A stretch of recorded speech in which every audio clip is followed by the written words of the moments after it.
Hi friends, ಎಲ್ರಿಗೂ ನಮಸ್ಕಾರ. ಜ್ಞಾನಗಂಗೋತ್ರಿ ಸಂಸ್ಥೆಯ ಇನ್ಕ್ವೆಸ್ಟ್ ಪ್ರಚಲಿತ ಘಟನೆಗಳ ಸರಣಿಗೆ ತಮ್ಮೆಲ್ಲರಿಗೂ ಮತ್ತೊಮ್ಮೆ ಸ್ವಾಗತ. ಇವತ್ತು ನಾವು ಸಂಚಿಕೆ ಸಂಖ್ಯೆ 795 ಡಿಸ್ಕಸ್ ಮಾಡ್ತಾ ಇದ್ದೇವೆ. ದಿನಾಂಕ 16ರಿಂದ 18ನೇ ಡಿಸೆಂಬರ್ 2024. ಸೊ ಇವತ್ತಿನ ಅಪ್ಡೇಟ್ಸನ್ನು ತಿಳಿಯೋದಕ್ಕಿಂತ ಮುಂಚೆ ಕಳೆದ ಸಂಚಿಕೆಯ ಪ್ರಶ್ನೆಗಳ ಉತ್ತರಗಳು ಪ್ರಶ್ನೆ ಸಂಖ್ಯೆ 1ಕ್ಕೆ ಆಪ್ಷನ್ ಎ ಮತ್ತು ಪ್ರಶ್ನೆ ಸಂಖ್ಯೆ 2ಕ್ಕೆ ಆಪ್ಷನ್ ಡಿ ಸರಿ ಉತ್ತರವಾಗಿರುತ್ತೆ. ಹಾಗಿದ್ರೆ ಇವತ್ತಿನ ಮೊದಲನೇ ಪ್ರಶ್ನೆಗೆ ಬರೋಣ. ಸ್ವಿಫ್ಟ್ ಸಿಟಿ ಉಪಕ್ರಮದ ಭಾಗವಾಗಿ ಹೊಸ ಕೈಗಾರಿಕಾ ಪ್ರದೇಶವನ್ನು ಕರ್ನಾಟಕ ರಾಜ್ಯ ಎಲ್ಲಿ ಅಭಿವೃದ್ಧಿಪಡಿಸಲು ಯೋಜಿಸಲಾಗಿದೆ?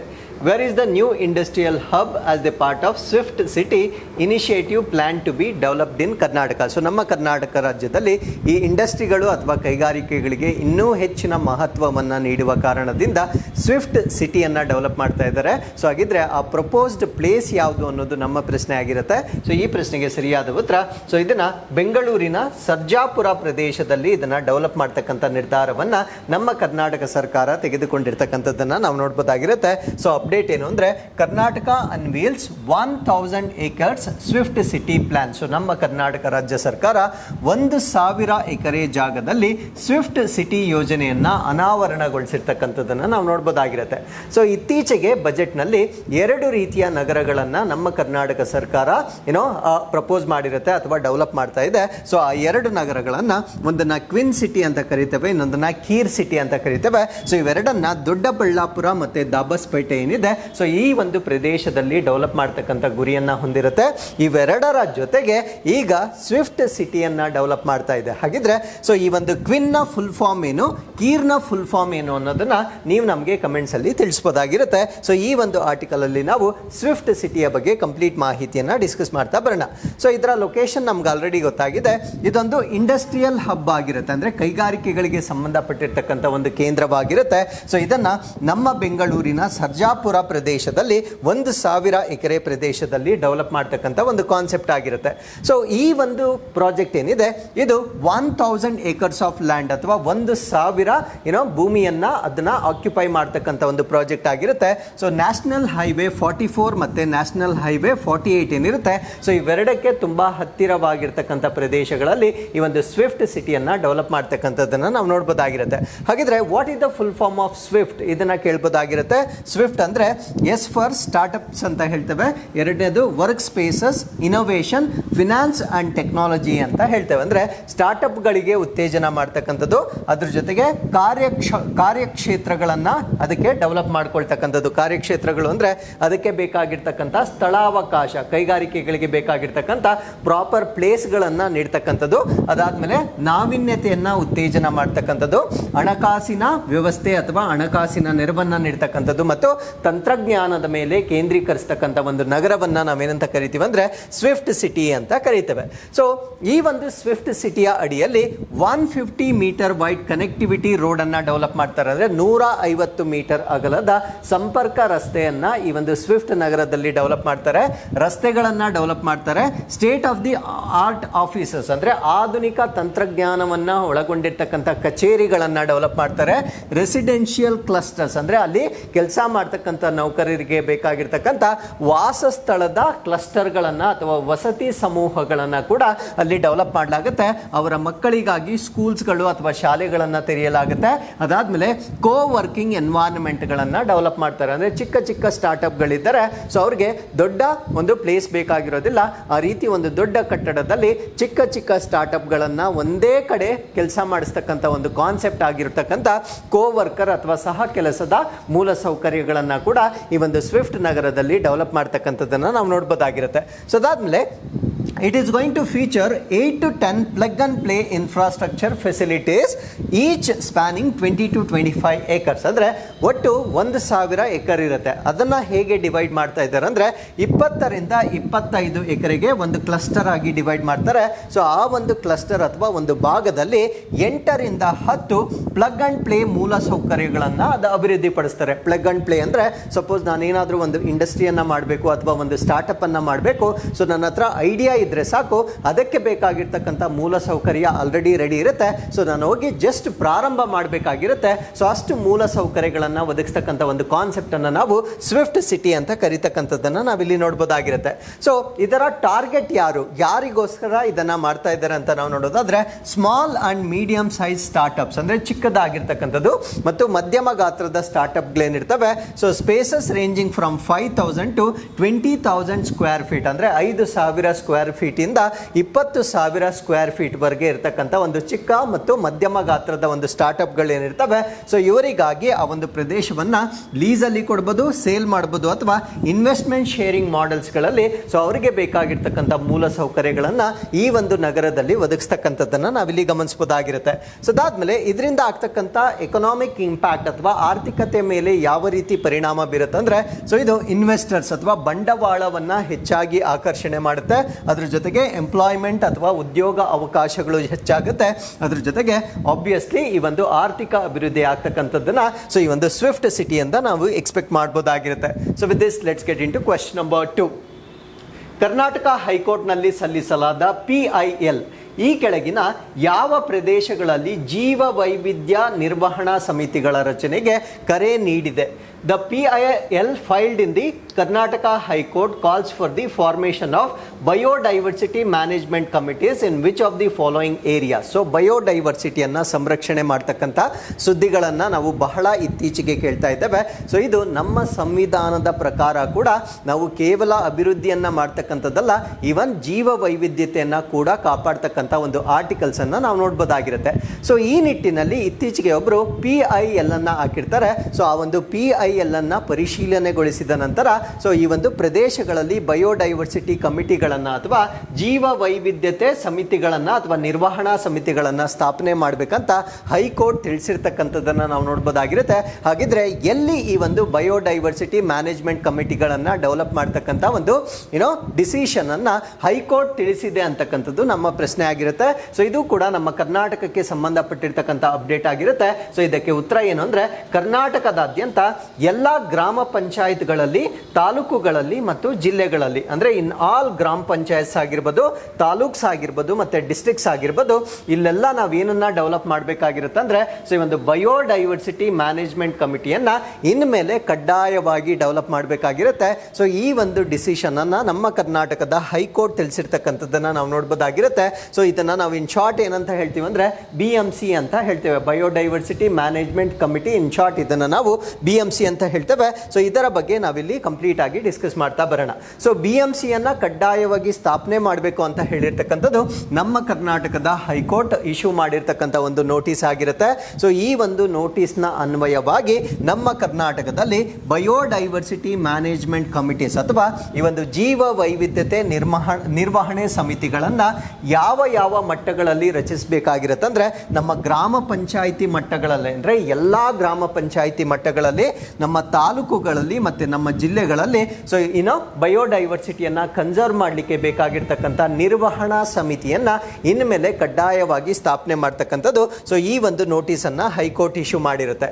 ಸೊ ಈ ಒಂದು ನೋಟಿಸ್ ಬಂದಿರತಕ್ಕಂಥದ್ದೇನಿದೆ, requested the rural development and panchayat Raj to constitute BMCs, ಅಂದರೆ ಈ ಒಂದು BMCಗಳನ್ನು ರಚಿಸುವಂತೆ ಗ್ರಾಮೀಣಾಭಿವೃದ್ಧಿ ಮತ್ತು ಪಂಚಾಯತ್ ರಾಜ್ಗೆ ವಿನಂತಿಸಿರ್ತಕ್ಕಂಥದ್ದನ್ನು ನಾವು ನೋಡ್ಬೋದಾಗಿರುತ್ತೆ.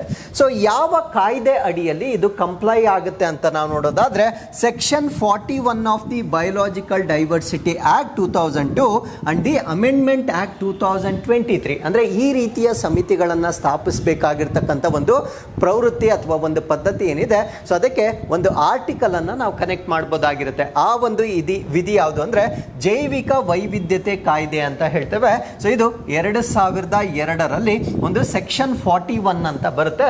ಸೊ ಈ ಒಂದು ಸೆಕ್ಷನ್ 41 ನಲ್ಲಿ ಸೊ ಅದ್ರ ಜೊತೆಗೆ ಇದನ್ನ 2023ರಲ್ಲಿ ಇದಕ್ಕೆ ತಿದ್ದುಪಡಿಯನ್ನ ಕೂಡ ಮಾಡಿರ್ತಾರೆ. ಸೊ 2002ರ ಕಾಯ್ದೆ ಮತ್ತೆ 2023ರ ತಿದ್ದುಪಡಿ ಕಾಯ್ದೆ ಏನಿದೆ, ಸೊ ಈ ಒಂದು ಕಾಯ್ದೆಗೆ ಅಗತ್ಯಗಳಿಗೆ ಅನುಗುಣವಾಗಿ BMCಗಳನ್ನು ರಚಿಸ್ತಕ್ಕಂಥ ಒಂದು ಜವಾಬ್ದಾರಿ ಗ್ರಾಮೀಣಾಭಿವೃದ್ಧಿ ಮತ್ತು ಪಂಚಾಯತ್ ರಾಜ್ಗೆ ನೀಡಿರ್ತಕ್ಕಂಥದ್ದನ್ನ ಸೊ ನಾವಿಲ್ಲಿ ಗಮನಿಸಬಹುದಾಗಿರುತ್ತೆ. ಸೊ ಅದಾದ್ಮೇಲೆ ಈ ಒಂದು BMCಗಳೇನಿರುತ್ತೆ, absence of BMCs violate section 41 of the act. ಅಂದ್ರೆ ನಾವು ಇಷ್ಟೊತ್ತು ಯಾವ ಕಾಯ್ದೆಯ ಬಗ್ಗೆ ನಾವೇನು ಡಿಸ್ಕಸ್ ಮಾಡಿದ್ವಿ, ಆ ಒಂದು ಬಯೋಡೈವರ್ಸಿಟಿ ಮ್ಯಾನೇಜ್ಮೆಂಟ್ ಕಮಿಟೀಸ್ ಅನ್ನ ಕಡ್ಡಾಯವಾಗಿ ಸ್ಥಾಪನೆ ಮಾಡ್ತಕ್ಕಂಥ ಒಂದು ವಿಧಿ ಏನಿದೆ, ಸಪೋಸ್ ನಾವು ಸ್ಥಾಪನೆ ಮಾಡದಿದ್ದಲ್ಲಿ ಆ ಒಂದು ಆಕ್ಟ್ ಅಲ್ಲಿ ಬರ್ತಕ್ಕಂಥ ಸೆಕ್ಷನ್ 41 ಏನಿದೆ, ಸೊ ಅದನ್ನ ನಾವು ವೈಲೇಟ್ ಮಾಡ್ದಂಗಾಗುತ್ತೆ ಅಥವಾ ಉಲ್ಲಂಘನೆ ಮಾಡಲಾಗುತ್ತೆ.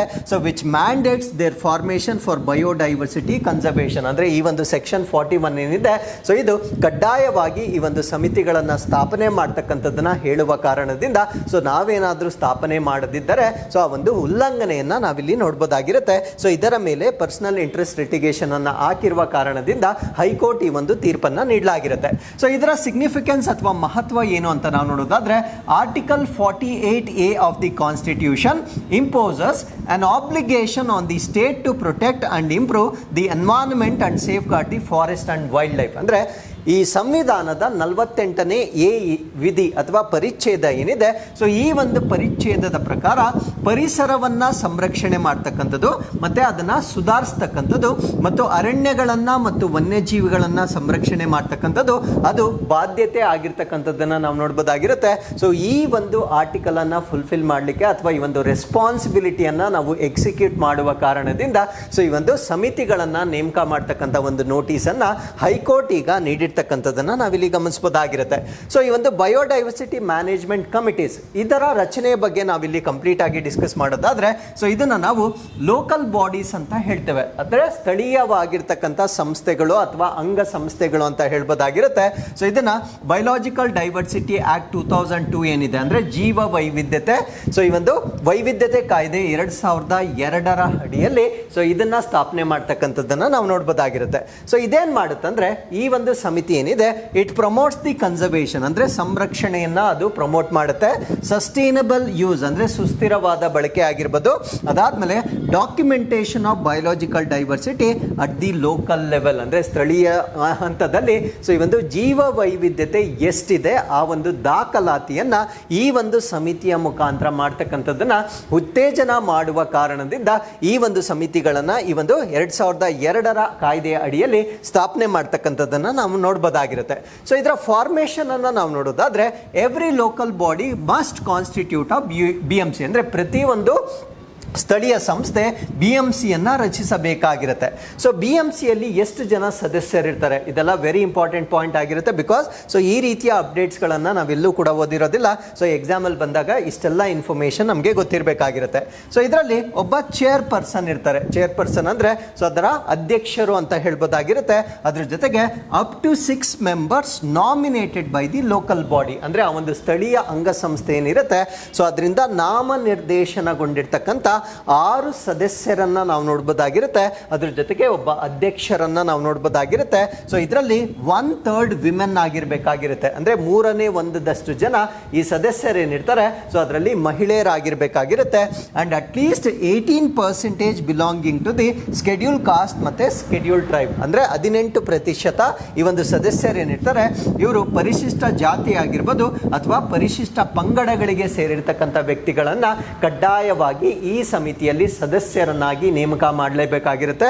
ಸೊ ಒಟ್ಟು 7 ಜನರನ್ನ ಈ ಸಮಿತಿಯಲ್ಲಿ ನಾವು ನೋಡಬಹುದಾಗಿರುತ್ತೆ. ಸೊ ಒಬ್ಬರು ಮಾತ್ರ ಚೇರ್ಪರ್ಸನ್ ಆಗಿರ್ತಾರೆ, ಇನ್ನು 6 ಜನ ಇದರಲ್ಲಿ ಸದಸ್ಯರನ್ನ ನಾವು ನೋಡಬಹುದಾಗಿರುತ್ತೆ. ಸೊ ಅದರಲ್ಲಿ ವಿಮೆನ್ ಬಂದಾಗ 1/3 ವಿಮೆನ್ ಕಡ್ಡಾಯವಾಗಿರ್ಬೇಕಾಗಿರುತ್ತೆ. 18% ಅಷ್ಟು SCಗಾಗ್ಲಿ ಅಥವಾ STಗಾಗಿ ಸೇರಿರ್ತಕ್ಕಂಥವ್ರು 18% ಈ ಸಮಿತಿಯಲ್ಲಿ ಇರ್ತಕ್ಕಂಥದ್ದು ಕಡ್ಡಾಯವಾಗಿರುತ್ತೆ. ಸೊ ಈ ಒಂದು ಸ್ಟೇಟ್ ಬಯೋಡೈವರ್ಸಿಟಿ ಬೋರ್ಡ್ ಅಂತ ಇರುತ್ತೆ. ಅಂದ್ರೆ ಈ ಒಂದು ಕಮಿಟಿ ಯಾವ ರೀತಿ ಸಪೋರ್ಟ್ ಮಾಡುತ್ತೆ ಅಂತ ನಾವು ನೋಡೋದಾದ್ರೆ, ರಾಜ್ಯ ಮಟ್ಟದಲ್ಲಿ ಜೀವ ವೈವಿಧ್ಯ ಮಂಡಳಿಗಳು ಅಂತ ಇರ್ತವೆ. ಸೊ ಈ ಒಂದು ಜೀವ ವೈವಿಧ್ಯತೆ ಮಂಡಳಿಗಳೇನಿರ್ತವೆ ಸೊ ಅದಕ್ಕೆ ಗೈಡೆನ್ಸ್ ಮತ್ತೆ ಸಪೋರ್ಟ್ ಅನ್ನ ಕೊಡ್ತಾರೆ. ಅದಕ್ಕೆ ಬೇಕಾಗಿರ್ತಕ್ಕಂಥ ಮಾರ್ಗದರ್ಶನ ಮತ್ತು ಬೆಂಬಲವನ್ನ ನೀಡ್ತಕ್ಕಂಥದ್ದನ್ನ ನಾವು ನೋಡಬಹುದಾಗಿರುತ್ತೆ. So national biodiversity authority oversees the functioning of the BMCs ಅಂದ್ರೆ ಈ ಒಂದು BMCಗಳೇನಿರ್ತವೆ ಸೊ ಇದರ ಕಾರ್ಯ ಪ್ರವೃತ್ತಿಯನ್ನ ಯಾರು ನೇತೃತ್ವ ವಹಿಸ್ತಾರೆ ಅಂತ ನಾವು ನೋಡೋದಾದ್ರೆ ನೋಡೋದಾದ್ರೆ ರಾಷ್ಟ್ರೀಯ ಮಟ್ಟದಲ್ಲಿರ್ತಕ್ಕಂಥ ಜೀವ ವೈವಿಧ್ಯತೆ ಪ್ರಾಧಿಕಾರ ಏನಿರುತ್ತೆ, ಸೊ ಇವರು ಈ ಒಂದು BMC ಗಳನ್ನ ಮೇಲ್ವಿಚಾರಣೆ ಮಾಡ್ತಕ್ಕಂಥದ್ದನ್ನ ನಾವು ನೋಡ್ಬೋದಾಗಿರುತ್ತೆ. ಸೊ ಇಷ್ಟು ಈ ಒಂದು BMC ಗಳಿಗೆ ಸಂಬಂಧಪಟ್ಟಂತೆ ಮಾಹಿತಿ ನಮಗೆ ಗೊತ್ತಿರಬೇಕಾಗಿರುತ್ತೆ. So with this let's get into question number 3. Gruhalakshmi ಯೋಜನೆ ವಿಸ್ತರಣೆಯ ನಂತರ ಹೊಸದಾಗಿ ಯಾರನ್ನು ಸೇರಿಸಲಾಗಿದೆ? Who has been newly included in the Gruhalakshmi scheme after its extension. So ಇವಾಗ ನಮ್ಮ ಕರ್ನಾಟಕದ ಪಂಚ ಗ್ಯಾರಂಟಿಗಳಲ್ಲಿ ಒಂದಾಗಿರ್ತಕ್ಕಂಥ ಗೃಹಲಕ್ಷ್ಮಿ ಏನಿದೆ, ಸೊ ಗ್ರಾಮೀಣ ಅಥವಾ ಈ ಮಹಿಳೆಯರ ಅಥವಾ ಒಂದು ಕುಟುಂಬದಲ್ಲಿರ್ತಕ್ಕಂಥ ಹಿರಿಯ ಮಹಿಳೆ ಅಥವಾ ಮುಖ್ಯಸ್ಥೆ ಯಾರಿರ್ತಾರೆ, ಸೊ ಅವರಿಗೆ ಪ್ರತಿ ತಿಂಗಳು ಹಣವನ್ನು ಕೊಡ್ತಕ್ಕಂಥ ಒಂದು ವ್ಯವಸ್ಥೆ ಆಗಿರುತ್ತೆ. ಸೊ ಈ ಒಂದು ಸ್ಕೀಮ್ನಲ್ಲಿ ಈಗ ಇನ್ನೂ ಒಂದು ಇನ್ಕ್ಲೂಷನ್ ಅನ್ನು ಮಾಡ್ಕೊಂಡಿರ್ತಾರೆ. ಆ ಹೊಸ ಇನ್ಕ್ಲೂಷನ್ ಯಾವುದು ಅನ್ನೋದು ನಮ್ಮ ಪ್ರಶ್ನೆ ಆಗಿರುತ್ತೆ. ಸೊ ಈ ಪ್ರಶ್ನೆಗೆ ಸರಿಯಾದ ಉತ್ತರ ಟ್ರಾನ್ಸ್ ಮಹಿಳೆಯರು ಅಥವಾ ಟ್ರಾನ್ಸ್ ವಿಮೆನ್ ಅನ್ನ ಈ ಒಂದು ಗೃಹಲಕ್ಷ್ಮಿ ಯೋಜನೆಯ ಫಲಾನುಭವಿಗಳಾಗಿ ಸೇರಿಸಿರ್ತಕ್ಕಂಥದ್ದನ್ನ ನಾವು ನೋಡ್ಬೋದಾಗಿರುತ್ತೆ. ಸೊ ನಮ್ಮ ಕರ್ನಾಟಕದ 5 ವೆರಿ ಪಾಪ್ಯುಲರ್ ಸ್ಕೀಮ್ಸ್ ಅಥವಾ ಗ್ಯಾರಂಟಿಗಳು ಯಾವ್ದ್ಯಾವ್ದು ಅಂದ್ರೆ, ಸೊ ಒಂದನ್ನ ನಾವು ಗೃಹ ಜ್ಯೋತಿ ಅಂತ ಹೇಳ್ತೇವೆ. ಸೊ ಗೃಹ ಜ್ಯೋತಿ ನಮ್ಮೆಲ್ಲರಿಗೂ ಗೊತ್ತಿರುತ್ತೆ. ಉಚಿತವಾಗಿ 200 ಯೂನಿಟ್ಸ್ಗಳಷ್ಟು ವಿದ್ಯುತ್ ಅನ್ನ ಕೊಡ್ತಕ್ಕಂಥ ಒಂದು ಗ್ಯಾರಂಟಿ ಸ್ಕೀಮ್ ಆಗಿರುತ್ತೆ. ಸೊ ಎರಡನೇದನ್ನ ನಾವು ಗೃಹ ಲಕ್ಷ್ಮಿ ಅಂತ ಕರಿತೇವೆ. ಸೊ ಈ ಒಂದು ಗೃಹಲಕ್ಷ್ಮಿಯಲ್ಲಿ ಇರ್ರೆಸ್ಪೆಕ್ಟಿವ್ ಆಫ್ BPL ಆಗಿರ್ಬೋದು ಅಥವಾ APL ಸ್ಟೇಟಸ್ ಆಗಿರ್ಬೋದು 2,000 ಅಂದ್ರೆ ಮನೆಯ ಮುಖ್ಯಸ್ಥರಿಗೆ ಪ್ರತಿ ತಿಂಗಳು 2,000 ಹಣವನ್ನ ನೀಡ್ತಕ್ಕಂಥ ಒಂದು ಸ್ಕೀಮನ್ನು ನಾವು ಗೃಹಲಕ್ಷ್ಮಿ ಯೋಜನೆ ಅಂತ ಕರಿತೇವೆ. ಸೊ ಅದಾದ್ಮೇಲೆ ಅನ್ನಭಾಗ್ಯ ಯೋಜನೆ 10 kg of rice to be given free of cost to every BPL card holder. ಅಂದ್ರೆ ಪ್ರತಿಯೊಂದು BPL ಕಾರ್ಡ್ ಹೋಲ್ಡರ್ ಅನ್ನ ಅಥವಾ BPL ಕಾರ್ಡ್ ಅನ್ನ ಹೊಂದಿರತಕ್ಕಂಥವರಿಗೆ 10 kg ಅಕ್ಕಿಯನ್ನ ಕೊಡ್ತಕ್ಕಂಥ ಒಂದು ಯೋಜನೆ ಆಗಿರುತ್ತೆ. ಇನ್ನೊಂದು ಶಕ್ತಿ ಸ್ಕೀಮ್ ಅಂತ ಮಾಡಿದ್ದಾರೆ. ಸೊ ಇದು ಮಹಿಳೆಯರು ಉಚಿತವಾಗಿ ಬಸ್ಸಲ್ಲಿ ಟ್ರಾವೆಲ್ ಮಾಡ್ತಕ್ಕಂಥ ಯೋಜನೆ ಆಗಿರುತ್ತೆ. ಮತ್ತೆ ನಮ್ಮ ಕರ್ನಾಟಕದಲ್ಲಿರ್ತಕ್ಕಂಥ ನಿರುದ್ಯೋಗ ಯುವಕರಿಗೆ ಆ ನಿರುದ್ಯೋಗ ಭತ್ಯೆಯ ಕಾರ್ಯಕ್ರಮವನ್ನು ಕೂಡ ಲಾಂಚ್ ಮಾಡಿರ್ತಾರೆ. ಸೊ ಇದು ಯುವ ನಿಧಿ ಕಾರ್ಯಕ್ರಮ ಅಂತ ಕರೀತೇವೆ. ಸೊ ಆಫ್ಟರ್ ಬಿಕಮಿಂಗ್ ಗ್ರಾಜ್ಯುಯೇಟ್ಸ್ ಅಂದ್ರೆ ಪದವಿಯನ್ನ ಪಡೆದ ನಂತರ 6 ತಿಂಗಳೊಳಗಾಗಿ ಅವರಿಗೆ ಏನಾದರೂ ಉದ್ಯೋಗ ಸಿಕ್ಕದಿದ್ದರೆ ಸೊ ಅವರು ಈ ಒಂದು ಯುವ ನಿಧಿ ಯೋಜನೆ ಅಡಿಯಲ್ಲಿ ಅವರು ಆ ಒಂದು ಹಣವನ್ನ ಪಡೆಯಬಹುದಾಗಿರುತ್ತೆ. ಸೊ ಇದರಲ್ಲಿ after 6 months they are their guardians to be eligible for 3,000 rupees per month ಅವರಾಗ್ಲಿ ಅಥವಾ ಅವರ ಪೋಷಕರಾಗ್ಲಿ ಪಡೆಯಬಹುದಾಗಿರುತ್ತೆ.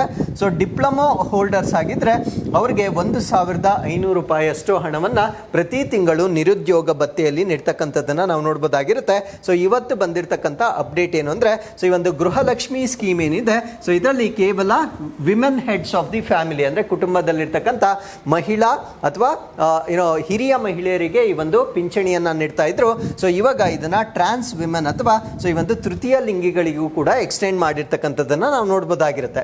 So over 15,000 trans women have already started receiving the benefit as of December 11. ಅಂದ್ರೆ ಇದು ಡಿಸೆಂಬರ್ 11ನೇ ತಾರೀಕು 2024 ವೇಳೆಗೆ 15,000ಕ್ಕೂ ಹೆಚ್ಚು ಈ ಒಂದು ತೃತೀಯ ಲಿಂಗಿ ಮಹಿಳೆಯರು ಸೊ ಈ ಒಂದು ಪ್ರಯೋಜನವನ್ನ ಈಗಾಗಲೇ ಪಡೆದುಕೊಳ್ಳೋದಕ್ಕೆ ಪ್ರಾರಂಭ ಮಾಡಿರ್ತಕ್ಕಂಥದ್ದನ್ನ ನಾವಿಲ್ಲಿ ಗಮನಿಸಬಹುದಾಗಿರುತ್ತೆ. ಸೊ ಈ ಒಂದು ಯೋಜನೆಯನ್ನ ಒರಿಜಿನಲಿ ಲಾಂಚ್ ಮಾಡಿರ್ತಕ್ಕಂಥದ್ದು 2023ರಲ್ಲಿ ಪ್ರಾರಂಭಿಸಲಾಗಿತ್ತು.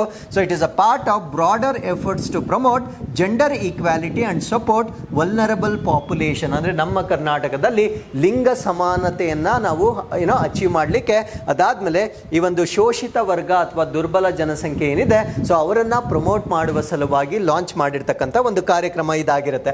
ಸೊ ಇದರ ಪರ್ಪಸ್ ಏನು ಅಂದ್ರೆ, women head of the family ಅಂದ್ರೆ ಮನೆಯಲ್ಲಿರ್ತಕ್ಕಂಥ ಹಿರಿಯ ಮಹಿಳೆಗೆ ಒಂದು ಫಿನಾನ್ಷಿಯಲ್ ಅಸಿಸ್ಟೆನ್ಸ್ ಅಥವಾ ಹಣಕಾಸಿನ ನೆರವು ಅಥವಾ ಆರ್ಥಿಕ ನೆರವನ್ನು ನೀಡ್ತಕ್ಕಂಥದ್ದು. ಅದ್ರ ಜೊತೆಗೆ ಆ ಒಂದು ಫ್ಯಾಮಿಲಿಯ ಎಕನಾಮಿಕ್ ಸ್ಟೆಬಿಲಿಟಿ ಅಥವಾ ಆರ್ಥಿಕ ಸ್ಥಿರತೆ ಏನಿದೆ ಸೊ ಅದನ್ನ ಬೆಂಬಲಿಸುವ ಗುರಿಯ ಕಾರಣದಿಂದ ಸೊ ಈ ಒಂದು ಯೋಜನೆಯನ್ನ ಸರ್ಕಾರ ಪ್ರಾರಂಭ ಮಾಡಿರುತ್ತೆ. ಸೊ ಪ್ರತಿ ತಿಂಗಳು 2,000 ಈ ಒಂದು ಅಮೌಂಟ್ ಅನ್ನ ಸೊ ಪಿಂಚಣಿಯ ರೂಪದಲ್ಲಿ ನೀಡ್ತಕ್ಕಂಥದ್ದನ್ನ ನಾವಿಲ್ಲಿ ಗಮನಿಸಬಹುದಾಗಿರುತ್ತೆ. So with this let's get into question number 4. ಮಂಕುತಿಮ್ಮನ ಕಗ್ಗವನ್ನು ಇಂಗ್ಲಿಷ್ಗೆ ಅನುವಾದಿಸಿದವರು ಯಾರು? ಹೂ ಟ್ರಾನ್ಸ್ಲೇಟೆಡ್ ಮಂಕುತಿಮ್ಮನ ಕಗ್ಗ ಇಂಟು ಇಂಗ್ಲಿಷ್? ಈ ಪ್ರಶ್ನೆಗೆ ಸರಿಯಾದ ಉತ್ತರ ಕೆ ನಟರಾಜನ್ ಮತ್ತು ಜ್ಯೋತಿ ನಟರಾಜನ್. ಇವ್ರು ಯಾರು ಅನ್ನೋದನ್ನ ನಾನು ಮುಂದೆ ಹೇಳ್ತಾ ಬರ್ತೇನೆ. ಸೊ ಅಪ್ಡೇಟ್ ಏನು ಅಂದ್ರೆ, ಮಂಕುತಿಮ್ಮನ ಕಗ್ಗ ಏನಿದೆ ಸೊ ಇದು ಈಗ ಇಂಗ್ಲಿಷ್ ಭಾಷೆಯಲ್ಲಿ ಲಭ್ಯವಿರುತ್ತೆ. ಸೊ ಇದನ್ನ ಯಾರು ಟ್ರಾನ್ಸ್ಲೇಟ್ ಮಾಡಿದ್ದಾರೆ ಅಂತಕ್ಕಂಥ ಪ್ರಶ್ನೆಯನ್ನ ನಾವು ಇಲ್ಲಿ ಉತ್ತರ ಕೊಟ್ಟಿದ್ದೇವೆ. ಅವ್ರು ಯಾರು ಅನ್ನೋದನ್ನ ನಾವಿಲ್ಲಿ ಡಿಸ್ಕಸ್ ಮಾಡ್ತಾ ಬರೋಣ.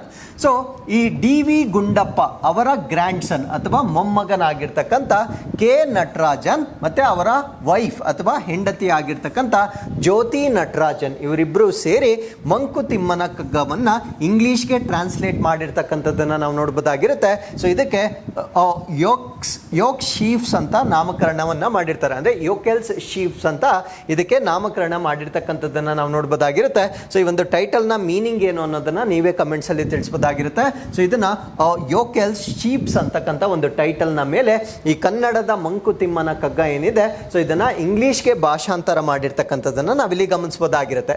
ಸೊ ಮಂಕುತಿಮ್ಮನ ಕಗ್ಗ ಏನಿದೆ it is a renowned collection of Kannada poems. ಇದು ಕನ್ನಡ ಪದ್ಯಗಳ ಒಂದು ಸಂಗ್ರಹವಾಗಿರುತ್ತೆ.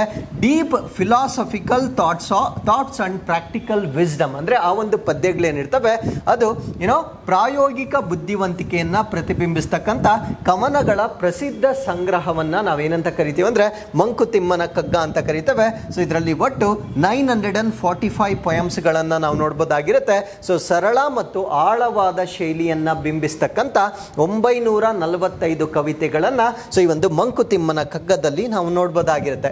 ಸೊ ಇದರ ಕಲ್ಚರಲ್ ಇಂಪ್ಯಾಕ್ಟ್ ಅಥವಾ ಸಾಂಸ್ಕೃತಿಕ ಪ್ರಭಾವವನ್ನು ನಾವು ನೋಡೋದಾದ್ರೆ ಸೊ ಈ ಒಂದು ರಚನೆ ಏನಿರುತ್ತೆ it is often compared with the works of Kabir and Sant Tukaram due to its spiritual depth and practical wisdom. ಅಂದ್ರೆ ಈ ಒಂದು ಮಂಕುತಿಮ್ಮನ ಕಗ್ಗದಲ್ಲಿರ್ತಕ್ಕಂಥ ಸಂಗ್ರಹಗಳೇನಿರ್ತವೆ ಅದು ಆಧ್ಯಾತ್ಮಿಕವಾಗಿ ಇರ್ತಕ್ಕಂಥ ಒಂದು ಆಳ ಮತ್ತೆ ಪ್ರಾಯೋಗಿಕ ಬುದ್ಧಿವಂತಿಕೆ ಏನಿದೆ ಸೊ ಈ ಒಂದು ಕಾರಣದಿಂದ ಕಬೀರ್ ಮತ್ತೆ ಸಂತ ತುಕಾರಾಮ್ ರವರ ಒಂದು ಪ್ರಸಿದ್ಧ ಕೃತಿಗಳೇನಿರ್ತವೆ ಸೊ ಅದಕ್ಕೆ ಹೋಲಿಕೆ ಮಾಡ್ತಕ್ಕಂಥದ್ದನ್ನ ನಾವು ನೋಡ್ಬೋದಾಗಿರುತ್ತೆ. ಸೊ ಇದು ಈ ಒಂದು ರಚನೆಗೆ ಇರ್ತಕ್ಕಂಥ ಒಂದು ಸಾಂಸ್ಕೃತಿಕವಾಗಿರ್ತಕ್ಕಂಥ ಪ್ರಭಾವ ಅಂತ ನಾವಿಲ್ಲಿ ಹೇಳ್ಬೋದಾಗಿರುತ್ತೆ.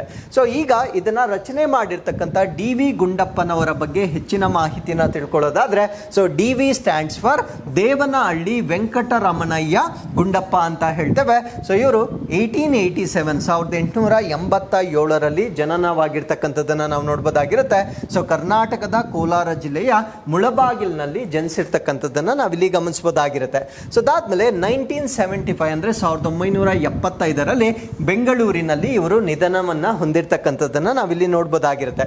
ಸೊ ಅದಾದ್ಮೇಲೆ ಇವರ ಒಂದು ವೃತ್ತಿ ಅಥವಾ ಕೆರಿಯರ್ ಬಗ್ಗೆ ನಾವು ತಿಳ್ಕೊಳ್ಳೋದಾದ್ರೆ ಸೊ ಇವರು founded and edited several news papers and journals, ಅಂದರೆ ಸಾಕಷ್ಟು ದಿನಪತ್ರಿಕೆಗಳಾಗಿರ್ಬೋದು ಅಥವಾ ಈ ಒಂದು ನಿಯತಕಾಲಿಕಗಳಾಗಿರ್ಬೋದು ಅದನ್ನು ಸಂಪಾದನೆ ಮಾಡಿರ್ತಾರೆ. ಸಂಪಾದನೆ ಅಂದರೆ ಅದನ್ನು ಎಡಿಟ್ ಮಾಡ್ತಕ್ಕಂಥ ಒಂದು ವೃತ್ತಿಯನ್ನು ಅವರು ಪ್ರಾರಂಭ ಮಾಡಿರ್ತಾರೆ.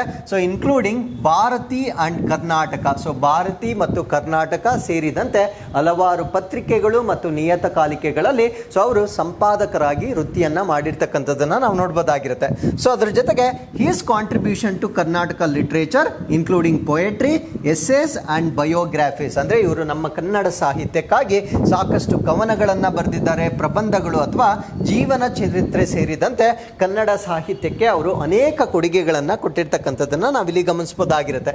ಸೊ ಇವರ ಪ್ರಮುಖವಾದ ಕೃತಿಗಳದು ಆಲ್ರೆಡಿ ನಮ್ಗೊಂದು ಗೊತ್ತಾಗಿದೆ. ಸೊ ಇದನ್ನು ನಾವು ಮಂಕುತಿಮ್ಮನ ಕಗ್ಗ ಅಂತ ಹೇಳ್ತೇವೆ.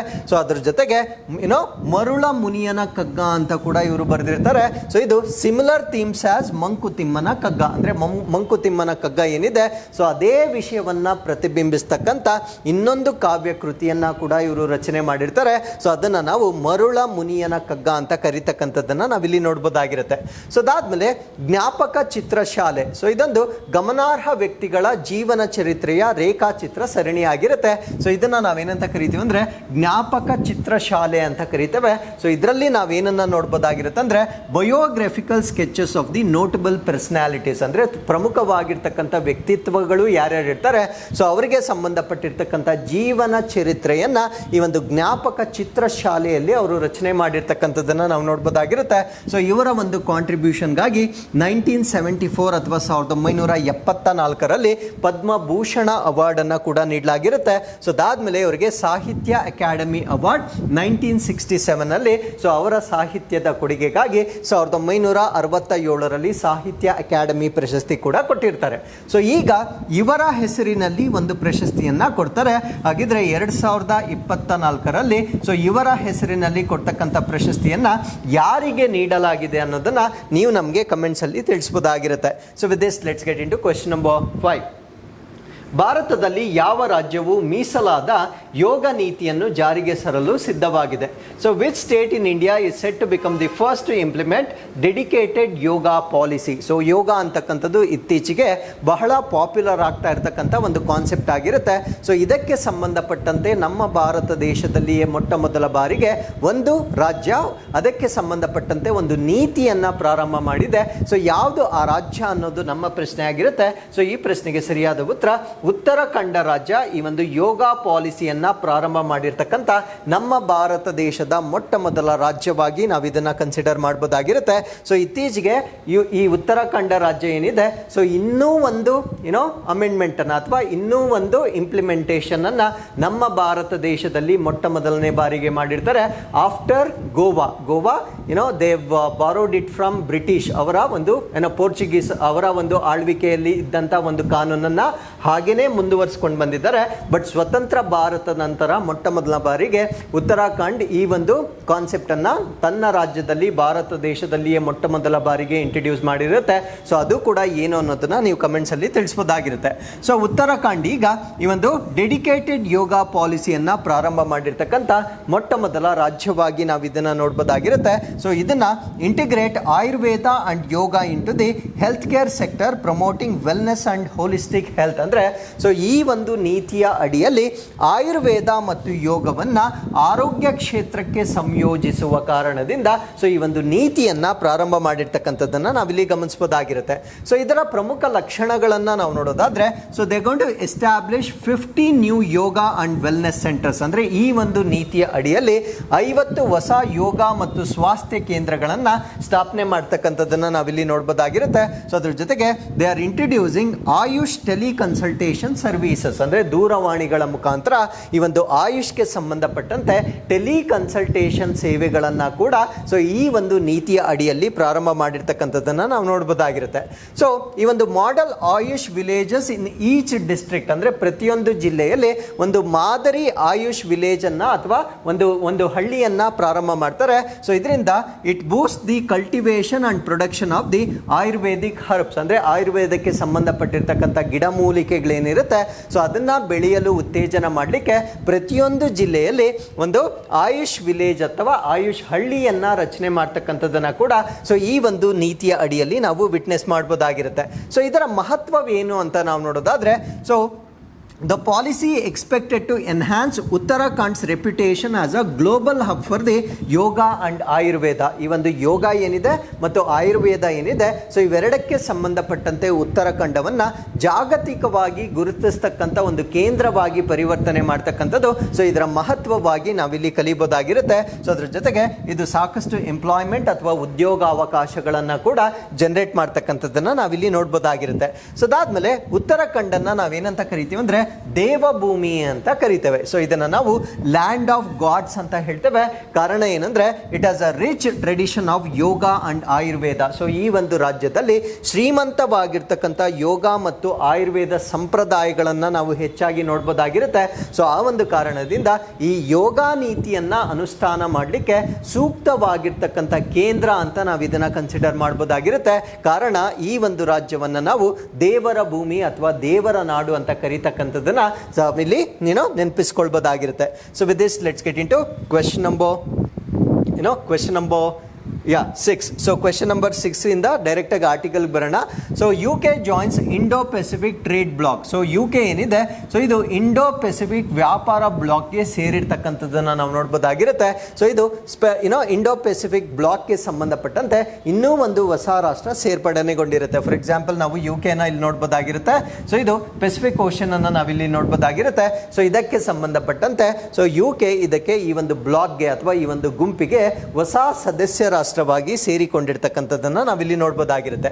So UK has officially become the first European nation to join comprehensive and progressive agreement for Pacific partnership ಅಂತ ಹೇಳ್ತೇವೆ. ಅಂದರೆ ಇದರ ಫುಲ್ ಫಾರ್ಮ್ ಏನು ಅಂದರೆ CPTPP ಅಂತ ಹೇಳ್ತೇವೆ. ಈ ಒಂದು CPTPP ಇದನ್ನು ನಾವು ಪೆಸಿಫಿಕ್ ಪಾಲುದಾರಿಕೆಗಾಗಿ ಸಮಗ್ರ ಮತ್ತು ಪ್ರಗತಿಶೀಲ ಒಪ್ಪಂದ ಅಂತ ಹೇಳ್ತೇವೆ. ಸೊ ಈ ಒಂದು ಒಪ್ಪಂದಕ್ಕೆ UK ಮೊದಲ ಯುರೋಪಿಯನ್ ರಾಷ್ಟ್ರವಾಗಿ ಸೇರಿಕೊಂಡಿರ್ತಕ್ಕಂಥದ್ದನ್ನು ನಾವು ನೋಡ್ಬೋದಾಗಿರುತ್ತೆ. ಸೊ ಇದರಿಂದ UKಗೆ ಸಾಕಷ್ಟು ಎಕನಾಮಿಕ್ ಬೆನಿಫಿಟ್ಸ್ ಇರುತ್ತೆ. ಆ ಬೆನಿಫಿಟ್ಸ್ ಏನು ಅನ್ನೋದನ್ನು ನಾವು ಈ ಆರ್ಟಿಕಲ್ ಅಲ್ಲಿ ನಾವು ಡಿಸ್ಕಸ್ ಮಾಡ್ತಾ ಬರೋಣ. ಸೊ ಈ ಒಂದು ಇವೆಂಟ್ ಏನಿದೆ, so this marks the UK's biggest trade deal since Brexit. ಅಂದರೆ ಆ ಒಂದು ಬ್ರೆಕ್ಸಿಟ್ನಿಂದ, ಸೊ ಯುರೋಪಿಯನ್ ಯೂನಿಯನ್ನಿಂದ ಅವರು ಹೊರಗಡೆ ಬಂದ ನಂತರ ಈ ರೀತಿಯಾಗಿ ಎಕನಾಮಿಕಲಿ ಅವರು ತೆಗೆದುಕೊಂಡಿರ್ತಕ್ಕಂಥ ತುಂಬ ಬೃಹತ್ ಆಗಿರ್ತಕ್ಕಂಥ ನಿರ್ಧಾರ ಅಂತ ಸೊ ಈ ಒಂದು ಬ್ಲಾಕ್ಗೆ ಸೇರಿಕೊಂಡಿರ್ತಕ್ಕಂಥದ್ದನ್ನು ನಾವಿಲ್ಲಿ ನೋಡ್ಬೋದಾಗಿರುತ್ತೆ. ಸೊ ಇದರ ಪ್ರಮುಖ ಅಂಶಗಳನ್ನು ನಾವು ನೋಡೋದಾದರೆ UK formally sign the accession treaty last year. ಅಂದರೆ ಔಪಚಾರಿಕವಾಗಿ ಕಳೆದ ವರ್ಷ ಇದು ಸಹಿ ಹಾಕಿತ್ತು. ಈಗ ಡಿಸೆಂಬರ್ 15ರಿಂದ ಇದು ಕಾರ್ಯರೂಪಕ್ಕೆ ಬಂದಿರತಕ್ಕಂಥದ್ದನ್ನು ನಾವು ನೋಡ್ಬೋದಾಗಿರುತ್ತೆ. ಹಾಗಿದ್ರೆ CPTPPಯಲ್ಲಿ ಇದಕ್ಕಿಂತ ಮುಂಚೆ 11 ಸದಸ್ಯ ರಾಷ್ಟ್ರಗಳನ್ನು ನಾವು ನೋಡ್ಬೋದಾಗಿರುತ್ತೆ. ಸೊ ಈಗ UK ಜಾಯ್ನ್ ಆಗಿರೋದ್ರಿಂದ ಸೊ ಇದರ ಒಟ್ಟು ಸದಸ್ಯತ್ವದ ಸಂಖ್ಯೆ 12ಕ್ಕೆ ಏರಿಕೆ ಆಗಿರ್ತಕ್ಕಂಥದ್ದನ್ನು ನಾವಿಲ್ಲಿ ಗಮನಿಸಬಹುದಾಗಿರುತ್ತೆ.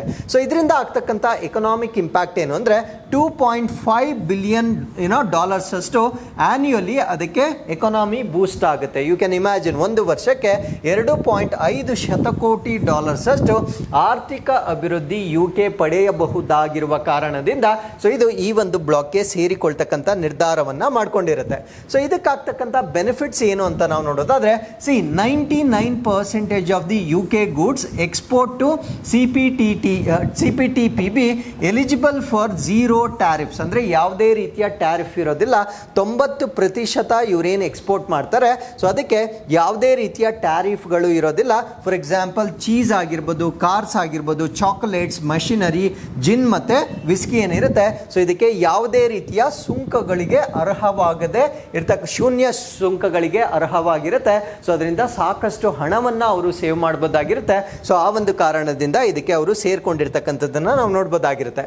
ಸೊ ಇದರಿಂದ ಒಂದು ಸ್ಟ್ರಾಟಜಿಕ್ ಇಂಪಾರ್ಟೆನ್ಸ್ ಅಥವಾ ಕಾರ್ಯತಂತ್ರದ ಪ್ರಾಮುಖ್ಯತೆ ಏನು ಅಂತ ನಾವು ನೋಡೋದಾದರೆ ಈ CPTPP ಇದರಲ್ಲಿರ್ತಕ್ಕಂಥ ರಾಷ್ಟ್ರಗಳನ್ನು ನಾವು ಒಟ್ಟಿಗೆ ಸೇರಿಸಿದರೆ it is about 15% of the global GDP. ಅಂದರೆ ಜಾಗತಿಕವಾಗಿರ್ತಕ್ಕಂಥ GDP ಏನಿದೆ ಸೊ ಇದರಲ್ಲಿರ್ತಕ್ಕಂಥ ಒಟ್ಟು 12 ರಾಷ್ಟ್ರಗಳು 15% GDPಯನ್ನು ಹೊಂದಿರತಕ್ಕಂಥ ಒಂದು ಬ್ಲಾಕ್ ಆಗಿರುತ್ತೆ.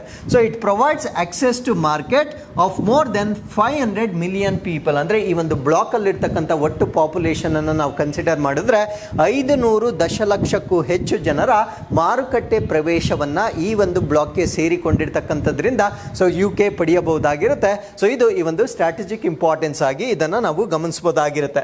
ಸೊ ಅದಾದ್ಮೇಲೆ CPTPP ಬಗ್ಗೆ ಹೆಚ್ಚಿನ ಮಾಹಿತಿನ ತಿಳ್ಕೊಳ್ಳೋದಾದ್ರೆ ಸೊ ಇದೊಂದು ಟ್ರೇಡ್ ಅಗ್ರಿಮೆಂಟ್ ಆಗಿರುತ್ತೆ. ಅಂದರೆ ವ್ಯಾಪಾರಕ್ಕೆ ಸಂಬಂಧಪಟ್ಟಿರ್ತಕ್ಕಂಥ ಒಂದು ಒಪ್ಪಂದವಾಗಿರುತ್ತೆ. ಸೊ ಇದರಲ್ಲಿ 12 ಪೆಸಿಫಿಕ್ ರಿಮ್ ಕಂಟ್ರೀಸ್ಗಳನ್ನು ನಾವು ನೋಡ್ಬೋದಾಗಿರುತ್ತೆ. ಅಂದರೆ 12 ಪೆಸಿಫಿಕ್ ರಿಮ್ ರಾಷ್ಟ್ರಗಳನ್ನು ಹೊಂದಿರತಕ್ಕಂಥ ಒಂದು ವ್ಯಾಪಾರ ಒಪ್ಪಂದವಾಗಿ ನಾವು ಇದನ್ನು ಕನ್ಸಿಡರ್ ಮಾಡಬಹುದಾಗಿರುತ್ತೆ.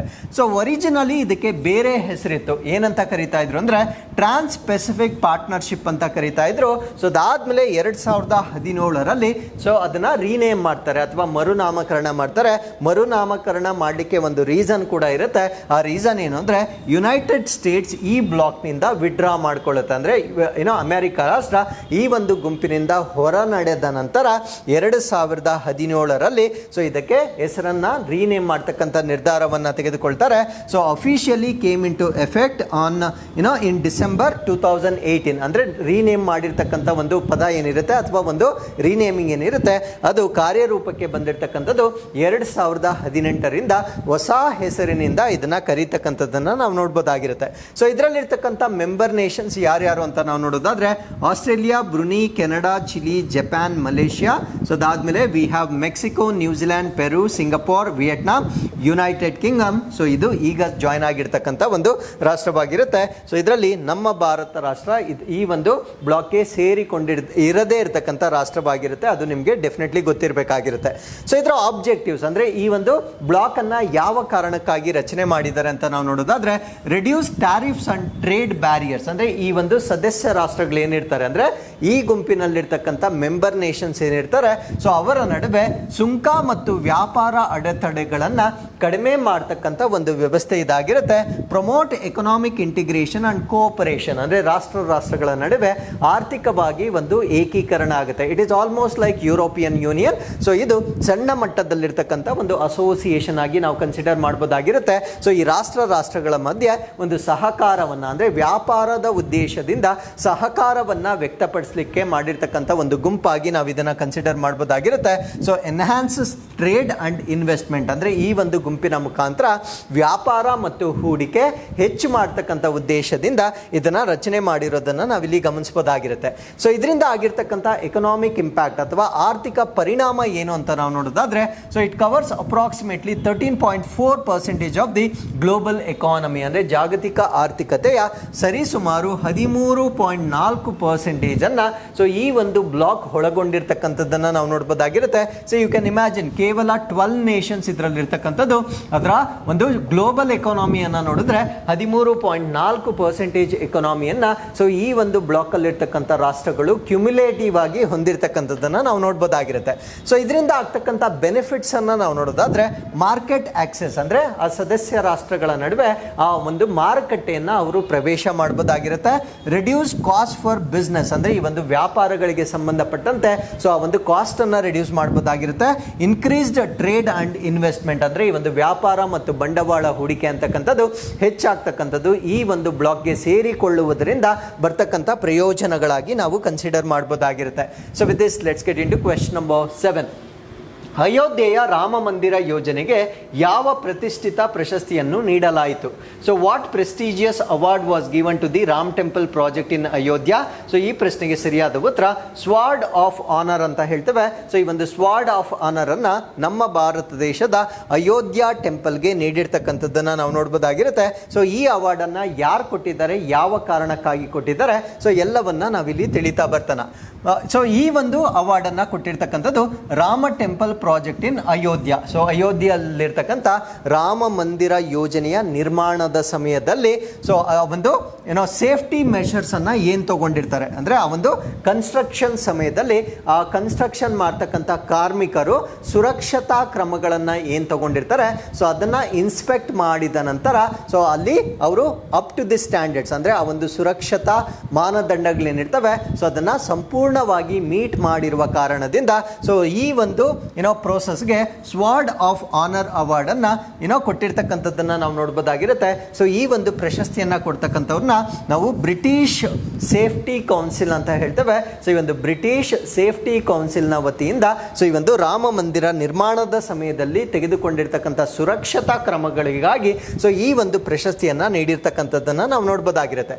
ಸೊ ಈ ಒಂದು ಬ್ರಿಟಿಷ್ ಸೇಫ್ಟಿ ಕೌನ್ಸಿಲ್ ಏನಿರುತ್ತೆ, it conducted thorough audit of the processes practices on site activities, ಅಂದರೆ ಆ ಒಂದು ಪ್ರದೇಶಕ್ಕೆ ಬಂದು ಅದನ್ನು ನಿರ್ಮಾಣ ಮಾಡುವ ಸಮಯದಲ್ಲಿ ಅವರು ಇನ್ಸ್ಪೆಕ್ಟ್ ಮಾಡಿರುವ ಕಾರಣದಿಂದ ಸೊ ಅದನ್ನು ಸಂಪೂರ್ಣವಾಗಿ ಅಥವಾ ಥರೋಲಿ ಇನ್ಸ್ಪೆಕ್ಟ್ ಮಾಡಿರ್ತಾರೆ. ಸೊ ಅವರು ಸ್ಟ್ಯಾಂಡರ್ಡ್ಸ್ ಅಥವಾ ಆ ಒಂದು ಪ್ರೊಟೆಕ್ಷನ್ ಸ್ಟ್ಯಾಂಡರ್ಡ್ಸ್ ಅನ್ನ ಮೀಟ್ ಮಾಡಿರುವ ಕಾರಣದಿಂದ ಸೊ ಅವಾರ್ಡ್ ಅನ್ನ ನೀಡಿರ್ತಕ್ಕಂಥದ್ದನ್ನು ನಾವಿಲ್ಲಿ ನೋಡ್ಬೋದಾಗಿರುತ್ತೆ.